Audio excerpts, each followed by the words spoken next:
Well, it's time for an upgrade on the old dummy load for the testing out the amplifiers. And as you can see, this is the one that was normally up on the bench, uh, connected to my 300 watt 8 ohm non-inductive resistors. And this is what we use to test the stereo output, and it has the oscilloscope output with the times 1 and times 10 switches. And I've had a million questions about, how did I do the times 1 and times 10 and how did I figure it out? So this is getting replaced with a updated design, and I'm going to show you where I am with it right now. I'm really into it pretty far right now. I figured I'd get partially into it so I can kind of skip over a lot of the, cutting plastic and drilling holes and things, the boring stuff, and get into what we've done to upgrade our dummy load. So let's take a look at the new one. So right here is our partially finished project, and if you look, there are the two inputs that come from your amplifier, and there's this ubiquitous looking this little circuit board here, and the scope outputs. I have two individual times 1 times 10 switches, so I can switch the channels independently. And down at the bottom is the most interesting thing, and this is a audio analyzer module. Now when I flip this little thing around, you can see there it is, and you can also see this little board that I built. Now this board serves two purposes. This is just a piece of prototyping board that I made this. I didn't do a super neat job. This is just to fill a function, and I'm not trying to win a contest for kit building. But there's a little tiny bridge rectifier here and one here and two capacitors. And those connect to these purple and gray wires with this Molex plug that I made up. And what they are is two totally isolated independent power supplies to supply the two modules. Now if you notice, I have one module in here. The other module is not done yet because we're going to build the second module on camera and kind of see how it goes together and everything. But why I built two separate power supplies, and I'm using a special power transformer, and we'll get a little into that here in a minute too, is that I want complete and total isolation of the two channels from one another, meaning that the grounds of these are in no way connected to one another. Now, in a lot of amplifiers, they use a shared ground, so it's not a problem. But there are some amplifiers that the right and left channel amplifiers must be isolated. In other words, you cannot tie the grounds together or it can cause problems. So I have two isolated power supplies that are completely isolated from one another, and these modules are completely separate. The other thing is you'll see these two little pots on here, and what that is it's part of that voltage divider I'm using for the times 10. And what this allows us to do is, instead of using two fixed resistors that are precision, we're actually using one fixed resistor and then using this pot to fine-tune the 10-to-1 ratio. So we can set it very, very accurately. This is a 2K 15-turn pot. So that allowed me to set the two channels to have exactly a 10-to-1 ratio when I switch that in. So let's look at a quick little schematic of this part. Then we'll get into this module here afterwards. So all that stuff on there looked kind of complicated, but it's actually a very simple circuit. Let's start with the power supply. So we have a transformer here, and this is not a normal primary secondary transformer. This one has one primary and then it has two separate independent secondaries, and they're 12 volts each. So 12 volts. And the idea behind that is This gives you isolation from the mains, and these give you isolation from each other. So in no way do any of these touch one another electrically. So we go into a little simple bridge rectifier, which are those little round things that you saw on the circuit board.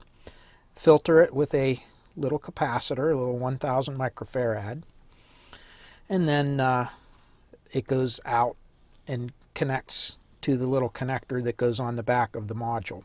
So there's one to drive each module. And that's it. That's all there is to the power supply for this thing. As you're going to see later on in the video, the module itself has an onboard regulated power supply using an LM317 voltage regulator. So really we don't worry too much about ripple or about much of anything as long as you just have a DC output, and then the onboard regulator takes care of the rest. For our divider network, and this is for our oscilloscope to have the 10:1 and 1:1 ratio, it's just simply made of two resistors, one resistor and one potentiometer. This is just a 10K 1 watt resistor, and the one I used is a 5%, but it really doesn't matter because we can adjust the error out with this. So what we're going to do here, this is a 2K 15 turn potentiometer. Okay, so we'll put that right on there, 15 turn. And essentially all I did to adjust it was I flipped the switch down here into this position, and I connected a 1 volt power source, very accurate 1 volt source from my power supply, to the input of this. Then I put my voltmeter right here, and I adjusted this pot until I got exactly 100 millivolts, which would be 1/10 of the 1 volt up here. So that way, whenever we apply 1 volt to the input, you would get 100 millivolts to the output, or 10 volts to this input would give you 1 volt to the output.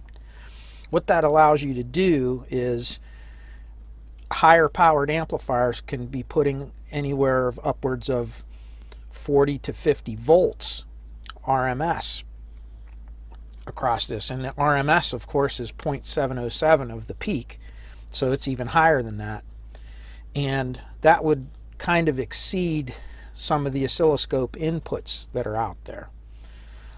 Conversely, with very small signals, you really want to see 1:1 so that the oscilloscope can pick up the small signals. So it's nice to have that switch to be able to do both. So that's what this is handy for.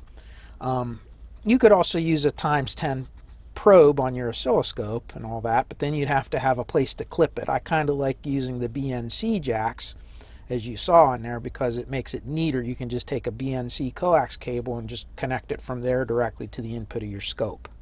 That's the only reason I did this.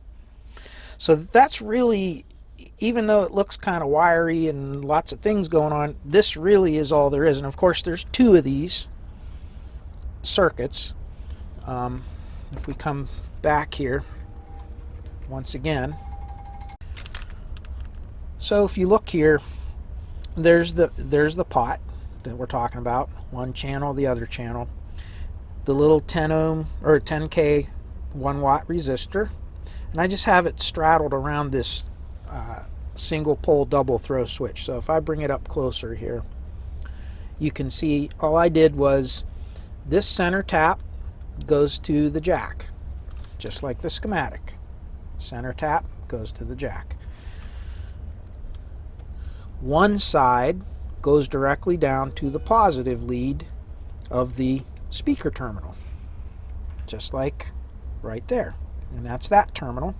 And then the other terminal goes to those resistors. And if you look, all I did was I jumpered that resistor from this, which is here, over to here, and then that other wire goes to the other side of this pot. and then the other side of the pot goes down to ground. Other side of the pot goes down to ground. And that's it. So that's what we did here, and I'm just using this board to hold all the little components in one place. And you don't have to etch PC boards. I mean, you could, it would be wonderful, but if you don't really want to spend all that time, I mean, just get some proto board like this, and you can see, you just make your own little tracks. And I kind of bodged the wires from the transformer onto the back. I wanted to be able to, the transformer's kind of big to be fitting in the little plastic case that I have mounted up there. I have limited space, and I really didn't want to rearrange anything. I like it the way it's laid out. So I'm putting the transformer outside the box next to it, and I wanted to be able to disconnect and reconnect. So I just made up this little Molex plug with the 4 wires that represent, the windings of the transformer. So you have the purple is one winding, and the gray wires go to the other winding of that secondary. So you'd have purple wires, gray wires. And it's as simple as that. Now, the next thing we're going to get into is the actual module itself, and I didn't really explain what it does, and because I'm kind of waiting till we get the kit out and kind of go through it, but you can now see the idea of what we're doing here with this. So let me get the kit out and we'll go from there. Alright, so here we are. This is when you order this thing, what it looks like. It comes in one of these little blister packages like this, and open it up, and I did take one part out of it. I took the cable out of it to wire it in to the front plate when I was wiring everything up, but everything else is here. This is pretty much the way it shows up when you order it. And again, you can actually go to Velleman's website, and if you look here, there's the website, vellemanprojects.eu. You can order these on Amazon, I believe, and some other places, but and I think I got this one off of Amazon. All you have to do is search for the K8098 audio analyzer, and it'll come up. I'm just going to let you all search for it because, again, I'm tired of going online and mentioning a site that you can get something and then have them jack the price up on you. So, by the way, I did send a letter to, or an email to Banggood. They were asking me if I wanted to do another one of their products, and I asked them to comment on why the price of that soldering station went up a couple days after I posted my video, and I never got a response from them, and they never corresponded with me since. So I'm assuming that's my answer, and I think they've kind of taken me off their list, but that's okay. I'm good with that. That's all, enough said. So let's take this out, and it comes with little stickers, and it comes with a couple really nice assembly manuals. It comes with the one in English, and then the other one, I think there was another one, here it is, that comes in other languages. So there's a multi-language one that I'm dropping on the floor. So yeah, this is the multi-language, and here's the English language one. Comes with a warranty, some fluff about their products, their different 3D printers and robots and things, if you want to look at all that. But here's the actual product. So you have another faceplate, you have the main circuit board, and then you have the LCD display circuit board. And then you get this little packet here that's inside, and you get this foam, and inside this foam is where they pack the LCD display. And right here are all the components, and if you look here, there's really not a whole lot of components to assemble this, but it actually took me quite a bit longer to assemble the first kit than I anticipated, and part of it was because of the small size of some of the soldering jobs you had to do on here. If you look with respect to my hand, take a look at those little pins, how close together they are and how tiny. I don't even know if I could get it close enough without losing focus. Just how tiny those little things are. Those are very hard to solder onto. And when you flip the board over, there are some little tiny, and there's my finger, surface mount components that you have to put on there. So you really, you can definitely do this, but you will probably need a magnifying glass if you're anything like me. And again, you will need a very tiny little tip for your soldering iron. You know, the standard irons that are out there will work just fine. You just have to make sure you order a really small tip. Something like, you know, something like the little bent tip, like this one, or just a little tiny straight tip with the tiny little point. Makes it easier to get in there. It's really hard. You're going to be building some solder bridges if you use a large tip. So let's look at how the instructions are with Velleman. They're actually excellent instructions. The first couple pages just kind of give you some beginning, you know, assembly tips. Tells you the features. And as you can see, what does this thing do now? Well, it can measure all of these different things. And let me zoom you in a little bit as I lose my voice because of the weather. So you can see the first thing is it reads peak and RMS wattage, or power in watts. So no longer do I have to hook up my RMS, true RMS meter, measure the RMS, and then do the little math to figure out the watts. This does that for you. You actually have a place in here where you can program the dummy load, how many ohms it is, whether it's an 8 ohm load, 4 ohm load, 2 ohm load. It'll read mean decibel, peak decibel. It'll read the linear audio spectrum and the third octave audio spectrum. So it's really neat. It'll do peak hold. It's very, very useful for what I do when I'm testing an amplifier. This is going to kind of speed things up for me because now I have my scope output. We can look at the actual waveform, and then we can see the direct RMS power measurement right there. If we're listening to, if we're sweeping a signal through there through multiple frequencies from 20 to 20 kilohertz, we can actually look at the spectrum and see how flat it is. So lots of cool things.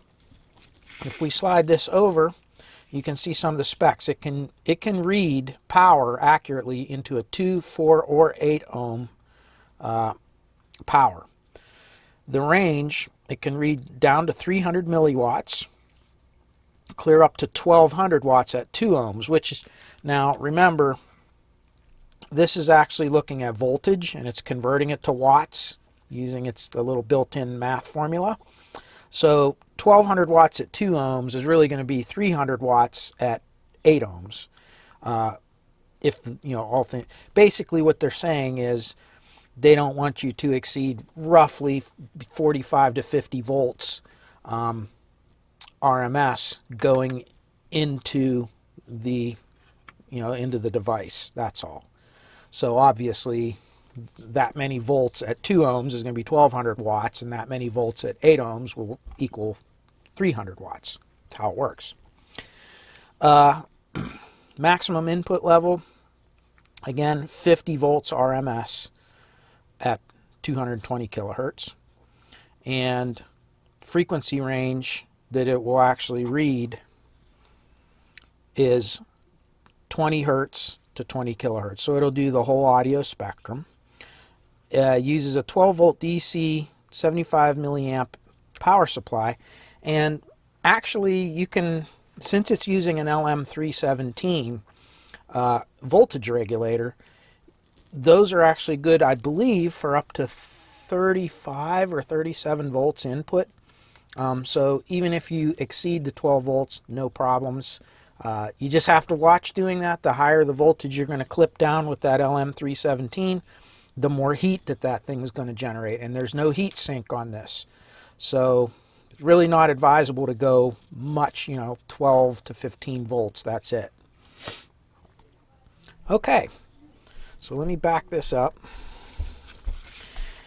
And it goes right into the construction. And you can see it shows you in order how they want you to mount the parts. It gives you a check mark box for each little component.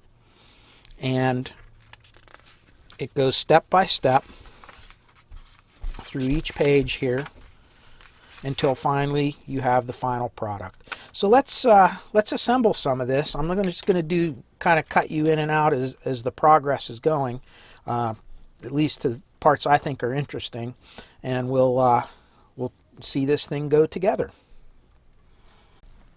So the first thing here that we're going to do is the jumpers, and this is really interesting how they put these kits together. They put all the little resistor type components and diodes and coils all in one taped together piece like this, and they're actually put into the tape in the order that the instructions tell you to put them in. So if you take them from here and then work your way back, you'll see that the instructions have you install those components right in the order that they're listed. And I think that is so cool, rather than having a big pile of parts that you have to sift through. Now, you still want to measure your resistors. They're very tiny little 1/8 watt resistors, 1/8 watt. So you really want to measure them before you put them in to make sure that something didn't accidentally get put in here out of order. But the last kit that I put together, or the first one I did, these were in perfect order, in line with how they're listed here. So they show for like the jumpers, there's 1, 2, 3, 4, 5, 6 jumpers. 1, 2, 3, 4, 5, 6 jumpers. Then it starts with the first resistor, 470 ohms, and this one is a 470 ohm resistor. And it works its way back. Then you have two 1K resistors, two 1K resistors, and so forth. Then after you do all the resistors, there's a diode, and you notice there's the diode, and then the coil, and there's the coil, and you do the IC socket. But it's really cool how they do it. The other thing I liked is when this little tray holds all the components, and when you take the lid off of the tray, you get this little skinny one. It acts as a little tray to hold the components that you're working on for whatever step you're doing. So they make it really easy to sort your parts and keep everything organized as you're assembling it. And I really think that's neat. This was actually a real pleasure to put this kit together. I enjoyed it very much. Other than the fact that you need a small iron and you need a good set of eyes if you don't have a good magnifying glass. I guess I'm showing my poor vision once again, huh? Okay, so I just wanted to share that with you, and let's get some parts on this board and come back. I'm now complete with the first page, and all of the resistors, the diode, the coil, and the IC sockets are all installed. And it was just as simple as that. I'm sorry about the noise. I have the the smoke fume extractor fan on. Don't like to breathe those fumes. They really bother my sinuses these days. Okay, now moving to the next page, and it's the same process all over again. We're going to install the capacitors, and we're going to install the voltage regulator. So we'll get those installed, and when we get to this part, we'll come back. We're now on to the little header connector here. Let me turn this off. And what you have to do is they want you to count off 9 pins, break it off at 9 pins, and they want you to make 2 of them. So you're going to do 1, 2, 3, 4, 5, 6, 7, 8, 9. So there's 9 pins. We're going to break that off right there. And then we're going to do another 9 pins. We're going to break that off right there. And put them together to make a little header plug. And the way they want these to go is, and that's why I have this on this, I'm putting this on the video, is you go on the component side and they want you to put it through from this end like this. And I'm 1 pin too far, so let me break that last one off. And they give you lots of extras in case you mess up. And of course this one's going to be 1 too long also. So you guys didn't warn me that I was counting wrong. Falling down on the job, are you? Okay. Okay, so this goes through like this, and then they want you to turn it over like that and solder it in from this end. And that's how you do it. And that's kind of what they're trying to show you here on this. So let me get that put in, and I'm only going to do one at a time. Make it a little easier to get your iron in there. And I'll be right back. And here we are. And the big thing about soldering these on this way is these little plastic things are very, very susceptible to heat. So if you leave your iron on there too long, it'll actually soften this plastic, and then these pins will distort and bend. And if they distort and bend, then they won't be straight, they won't plug in properly. So you have to kind of not dwell on that joint too long. You want to just touch it with the iron, get the solder on there, and get off of it before it softens that plastic and moves it. And it's kind of tricky, but if you take your time and use a small tip, it's not that bad. All right, let's go on to the next thing. So we're going to finish this next page, which, if you look, is just capacitors. These are the electrolytics. We have the button and the wire connector header plug. I'll get those on and we'll be back. Now when you put the switch on, you want to put it on the solder side of the board and not the component side. So you have to remember not to accidentally put it on the wrong way. So let's get this tacked down real quick and see if we can do this one on camera here, huh?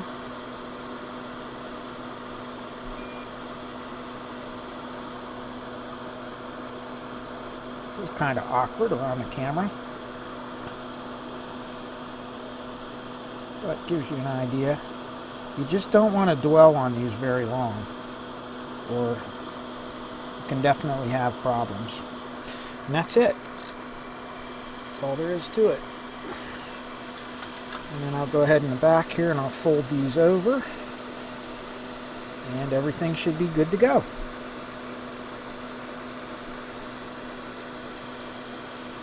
Okay, so that ends that. Now all we got to do is put these chips in here, and this board is by and large finished. That's all there is to it. So now we're going to start on the next board, which is the display board. Well, we've now come to the fun part here. And what I mean by that is we have to put these, and look how tiny they are, onto here. Now there's a couple ways we can do this. Now I can see these pads pretty well without using a camera or a magnifying glass. So this part I'll do just sitting here. And when we get to this part here, we're going to have to use a little bit of help for my vision. So we'll look at that here when we get to there. But first of all, the first thing we want to do and just take these little tiny capacitors, and they're just held into these little packets with tape. And you have to be really careful taking them out because they will go all over the place once you peel this tape off. So what I'm going to do is I'm going to put this right here, and I'm going to peel this tape off. I'm just going to kind of dump these out right into our little tray. Then I'm going to get a little pair of tweezers. Let me get them out here.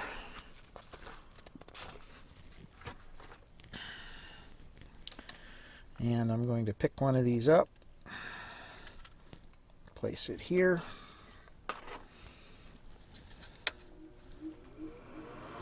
And we're going to move from the solder that I've been using to some really fine solder, which is right here. And this is a, let's see, this is a 0.02 diameter, so this is 20 thousandths as opposed to the little heavier stuff, which is the,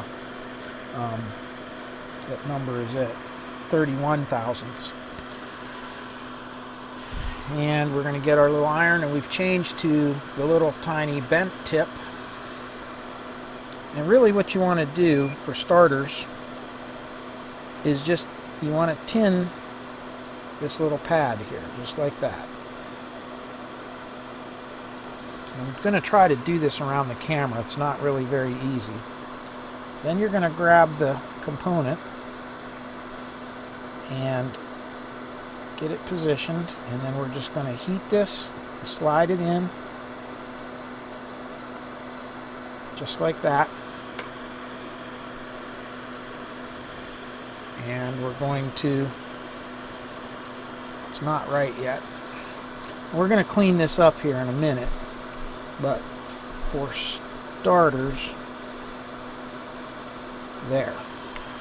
That's where you want it. And I'm going to flip it around, clean the tip, and just flow a little bit of solder on this side. Hope you can see this. Hope I can see this. Just like that. Once we get that end cleaned up, we're going to go back over here and just kind of clean this one now a little bit. Now sometimes you can do this and get it to go nice. If the pads won't pick up the solder very well, then you can get a little bit of no clean flux and just put a tiny drop on there, and that'll help it flow, but that's going to make everything all sticky and messy, and if you don't have to do it, you're better off not. So we're going to grab the next one, and we're going to tin this pad again. And we're going to grab another one.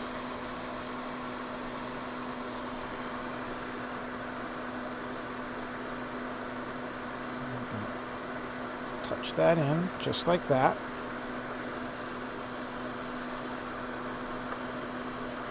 And you can see it's not totally flat on the board, so let me see if I could zoom you in a little bit closer.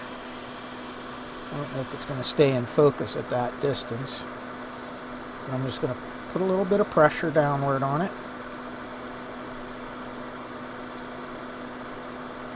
Just like that. Flip it over. Same thing. Just like that.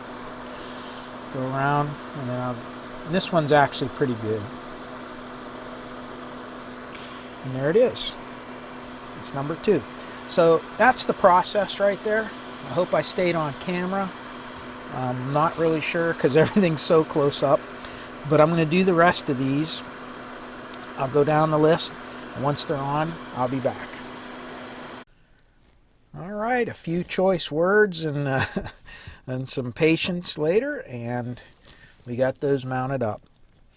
So the next thing we're going to do now, after we get those capacitors on there, is to mount the other part of the header plug, which will be the socket that header plug on the other board will plug into. And that kind of looks like this. and it's going to go onto the board, and it says it goes onto the component side and solders onto the display side. So we're going to connect it right here like that, and then the display side's there. So I'm going to put that on and we'll be back. Okay, of course they've saved the best for last, so that way you do such a beautiful, neat job putting all the parts on this thing, only to completely screw it up when you have to do these tiny little pins on here. So what we're going to do is we're going to take this, and it attaches right here, like so. And then we're going to place it down here, and we're going to solder all these pins on here. But we're going to use our little camera. You can see here that I have. And I will focus you in down here while I do this, so that you can kind of follow along. So let me get it set up, and I'll be right back. All right, I guess we have to get started here. And let's see if we can get in here and do this.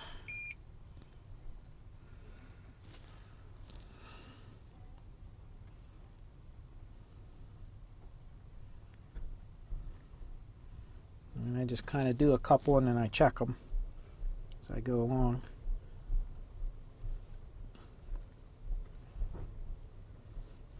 And you can't dwell on this for very long, or it will damage the display.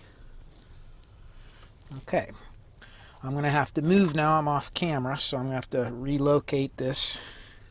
I have it actually taped down to the board so it doesn't slide around while I'm doing this.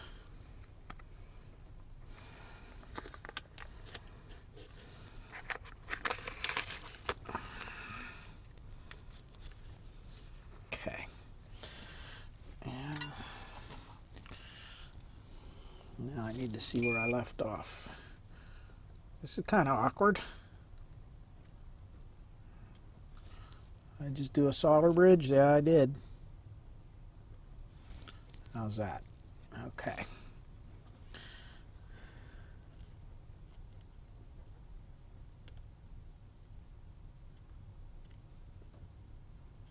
This is not fun.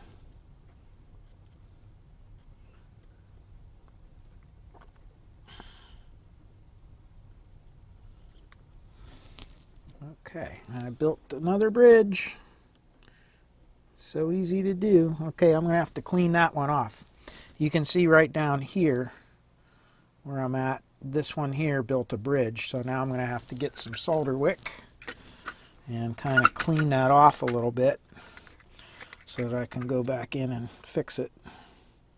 This is how it goes. I mean, it's just not, you got to be so careful, even with this tiny tip and this tiny solder.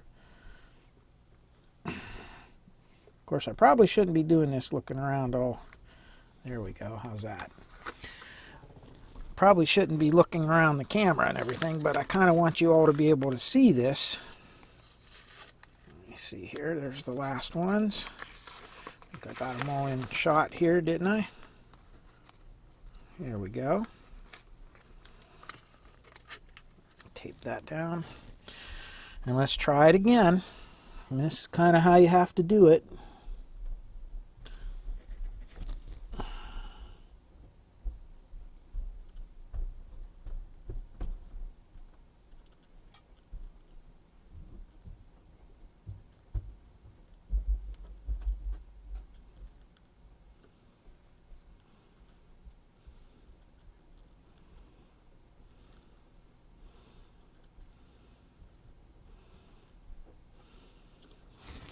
How's that? Not too bad. Yep, we got them all. Oh, I missed one. Did you see it? Okay, is it this one? Yes. And there we go.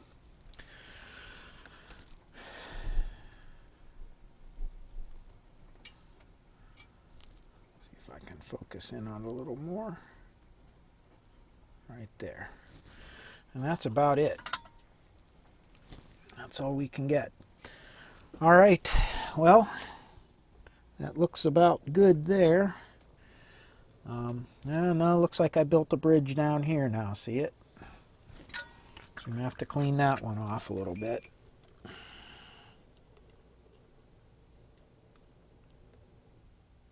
Just like so. And let me touch that real quick. And there it is. Okay, so I'll get a little bit of alcohol on a swab and I'll wipe that off and clean it up. Kind of go down along the edge like this. Go down this side a little bit.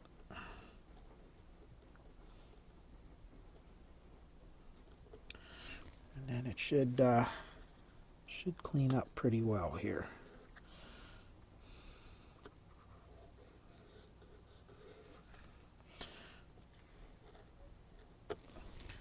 And there you go. That's about as good as I can do. There you go. All right, we'll have to test it and see if it works now. The last step here is to plug the two boards together like so. And then we're going to place these little spacers in here. It's kind of unique how they put this thing together. You'll see here in a minute.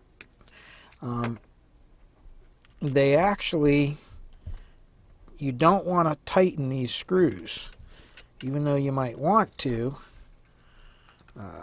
You may think you need to, but they actually just have you put them on loosely at first, kind of like so. And there's a reason for it, and I'll show you in a minute when I get these all in. So for the last step, they actually have you place this onto the faceplate like this. And if you notice from the faceplate, there are 4 copper pads there. And they want you to set this on here and very carefully flip it over and make sure everything's straight and lined up. Make sure the switch is properly protruding through the little hole there. And then they actually have you solder the heads of the screws to those 4 pads. So that's kind of goofy, but it does work. That's how they have you do it. So that's what we're going to do right now, and then as soon as we do, I'll be right back. All right, you can see we have it all put together. Let me back out a little bit, and you can see everything's all mounted up in there. And let's look at what these things do now when we turn them on.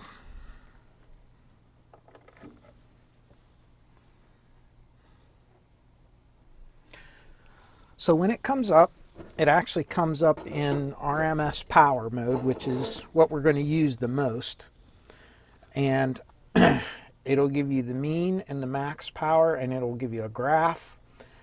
The scale, as you can see, starts out at 0.1 milliwatt, and it'll go all the way up, and the scale will change as you increase power to it.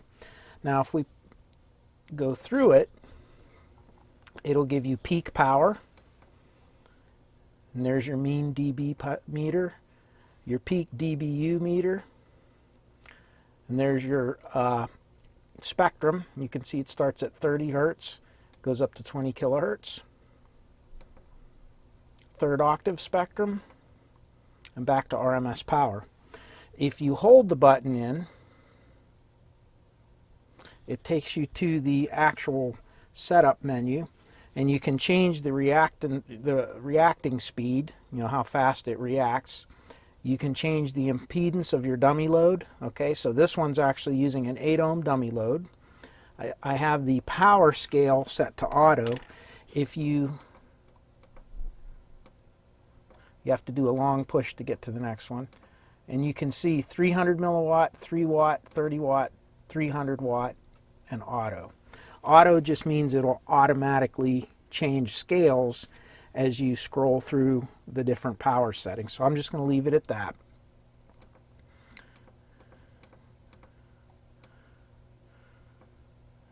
And if we go to advanced settings, there's where you change your language and all those other things. You can reverse it, make it black on white or white on black. There's a demo mode. Let's change your contrast of the LCD. And then, of course, hold it in and takes you back to the beginning. So let's see if we can connect an amplifier to this and see how everything works. All right, well, I have the old realistic STA64. You can see it connected up.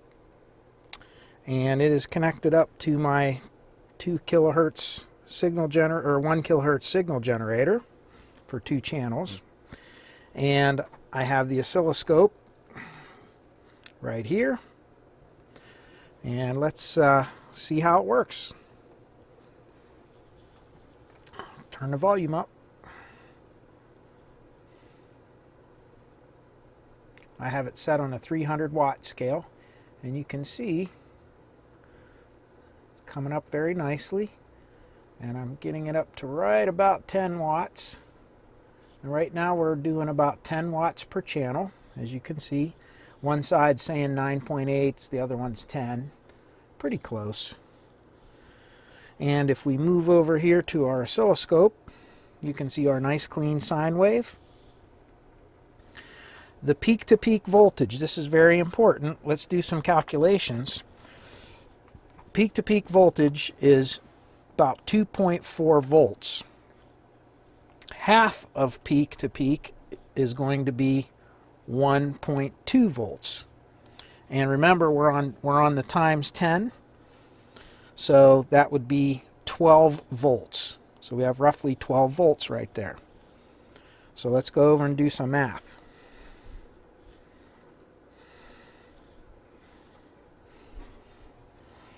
Twelve times 12.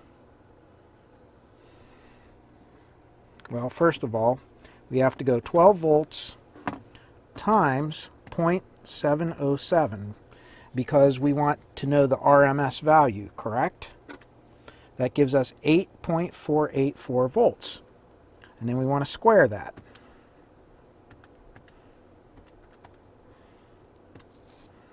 And then we want to divide that by our 8 ohm resistor. And it's giving you, it's saying around 9 watts. Right there. So, not perfectly the same, but they're pretty close to jiving with one another. So you can see that our little power meter is pretty cool.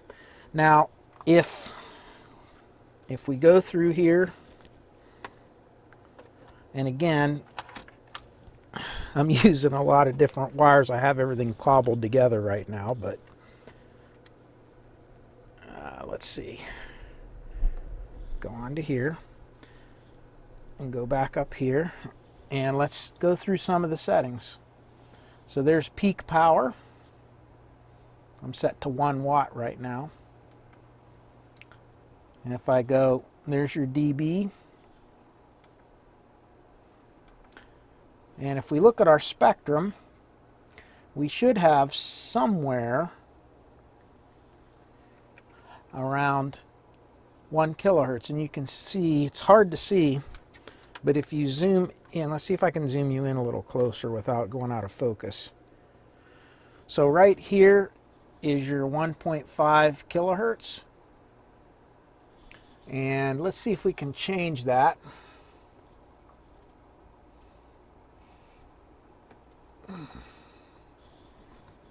And there you go, 1.5 kilohertz.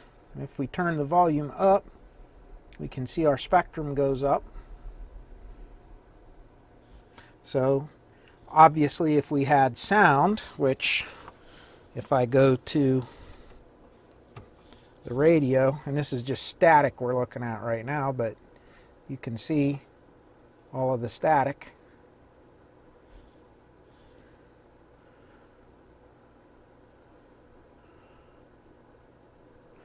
So everything works. It works pretty good.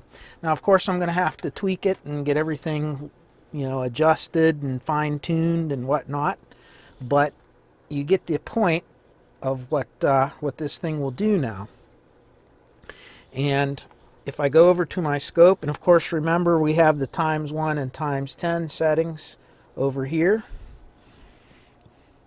So if I flip between those, let's go back to our signal. There's our ×10 probe, and you can see when I flip to ×1, now everything's right there. So pretty neat, I think. So that's it. Everything's all set there, and again, I'm going to have to go through and verify that all of my settings are correct and everything's calibrated properly. But you get the point. Hopefully this will make it a little bit easier when I go to check power on the amplifier. Just between my scope and that, I don't have to calculate anything. And so we have a new dummy load, and now it's a smart dummy load. How about that? Maybe that's what we'll call this video. Smart dummy load. I don't know. Anyways, hope you were interested in this little project, and maybe it'll inspire you to build something like this to test out amplifiers if you work on such things. And in the meantime, I wish you all well. I wish you all good peace, joy, good health, and happiness in your lives. And I thank you all for watching and for subscribing to my channel. I thank you all for the donations that you've given to the channel and all those things. And I promise I'll keep bringing some good videos your way. Once again, thanks for everything. And until next time, take care and stay well. Bye-bye.